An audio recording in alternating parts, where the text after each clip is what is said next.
situasi di Gaza kembali memanas. Perdana Menteri Israel, Benyamin Netanyahu, secara terbuka meminta warga Palestina meninggalkan Gaza. Permintaan ini disampaikan saat militer Israel bersiap melancarkan serangan besar-besaran. Apa arti dari pernyataan ini? Dan bagaimana dampaknya bagi jutaan warga Gaza? Kita bahas selengkapnya. Rabu, 13 Agustus 2025, Netanyahu berbicara kepada media internasional. Dia mengatakan, beri mereka kesempatan untuk meninggalkan, pertama-tama, zona pertempuran, dan secara umum meninggalkan wilayah tersebut, jika mereka mau. Netanyahu membandingkan situasi ini dengan arus pengungsi dari Suriah, Ukraina, dan Afghanistan seolah-olah memposisikan Gaza dalam kategori konflik besar yang memaksa penduduknya pergi demi keselamatan. Pernyataan ini menjadi kontroversi karena Israel selama bertahun-tahun telah mengontrol ketat perbatasan Gaza dan melarang banyak orang pergi.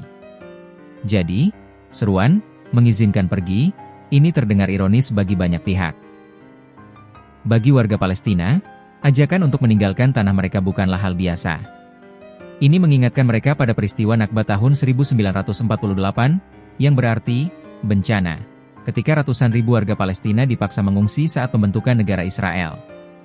Bahkan, tahun ini Netanyahu secara terbuka mendukung usulan Presiden Donald Trump untuk memindahkan lebih dari 2 juta penduduk Gaza ke Mesir dan Yordania.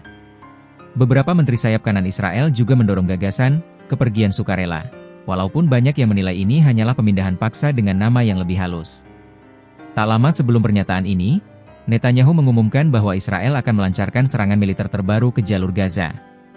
Dalam rapat Kabinet Keamanan, ia mendapat persetujuan untuk melaksanakan rencana yang menuai kritik luas, yaitu mengambil alih kendali penuh atas Gaza.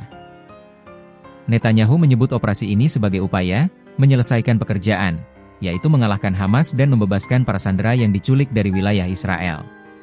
Pada Minggu, 10 Agustus, Netanyahu juga berbicara langsung dengan Presiden AS Donald Trump untuk membahas rencana ini, termasuk menguasai sisa benteng Hamas di Gaza. Seruan Netanyahu berpotensi menambah krisis kemanusiaan yang sudah parah di Gaza. Dengan blokade yang ketat, pasokan makanan dan kebutuhan dasar terbatas, bahkan baru-baru ini Israel melarang 430 jenis makanan masuk, termasuk daging dan buah-buahan. Bagi banyak warga Gaza, pergi bukanlah pilihan realistis. Perbatasan Mesir di Rafah juga dijaga ketat, sementara jalur laut diblokade. Ini berarti sebagian besar warga tidak punya jalan keluar, bahkan jika mereka ingin menghindari pertempuran.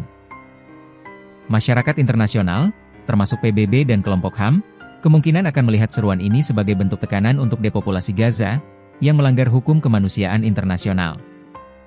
Langkah Netanyahu ini mencerminkan strategi yang lebih luas, kombinasi operasi militer dan tekanan populasi untuk mengubah realitas demografi Gaza. Jika serangan besar dimulai, Israel berpotensi menguasai wilayah yang selama ini menjadi pusat perlawanan Hamas, tapi risiko eskalasi regional sangat tinggi. Hubungan dengan Mesir, Yordania, dan bahkan Sekutu Barat bisa terganggu jika krisis pengungsi meledak. Dan jika sejarah jadi acuan, setiap upaya pengusiran massal akan meninggalkan luka politik yang mendalam selama puluhan tahun. Netanyahu bilang ini tentang memberi kesempatan warga Gaza untuk pergi demi keselamatan mereka. Tapi banyak pihak menilai, ini hanyalah babak baru dari strategi panjang Israel di wilayah itu. Apakah ini akan berakhir dengan perdamaian, atau justru membuka pintu konflik yang lebih luas? Kita akan lihat dalam beberapa minggu ke depan. Tulis pendapat kalian di kolom komentar, dan jangan lupa like, share, dan subscribe agar tidak ketinggalan update perkembangan terbaru di Timur Tengah.